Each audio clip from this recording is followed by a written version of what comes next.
والناس أجمعين الذي ذكره الله صلى الله عليه wasallam. Kepada para alim ulama yang saya hadiri dan ustaz alim yang dirahmati Allah Subhanahu wa taala. Jadi tadi pagi saya diurus untuk mengisi tanpa ada orang pemeriksaan yang bicara di sini. Ya saya ikut saja. Bersyukur kita kepada Allah Subhanahu wa taala atas limpahan kasih-Nya kepada kita semua. Allah Subhanahu wa taala masih memberikan kepada kita kehidupan. Allah masih memberikan taufik kepada kita untuk taat kepada Allah Subhanahu wa taala. Ini yang yang sangat-sangat besar.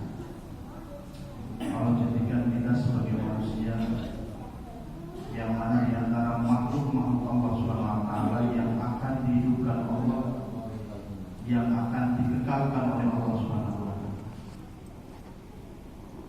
Jadi alangkah beruntungnya manusia beriman, karena nanti tempat akhirnya orang yang beriman adalah surga di Allah Subhanahu wa taala. Tetapi alangkah malangnya ketika seseorang itu tidak beriman, karena akhir dari kehidupannya nanti adalah neraka selama-lamanya. Jadi beruntung dan tidak kita dilihat sebagai manusia. Manusia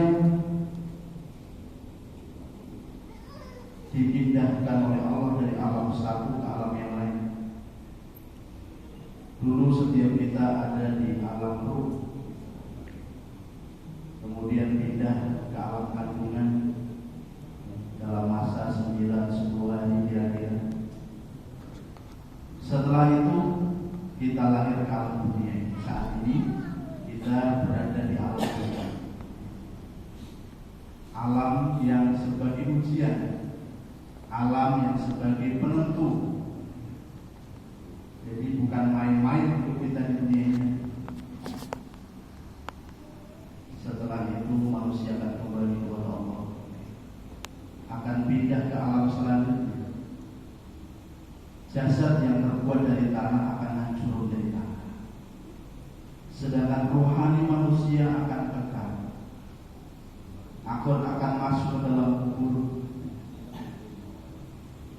Sehingga dikatakan kubur itu bisa jadi raudhatun min riyadil jinan, bisa jadi salah satu taman daripada taman-taman surga, atau jadi hufratan min faridin, dari jurang, salah satu jurang daripada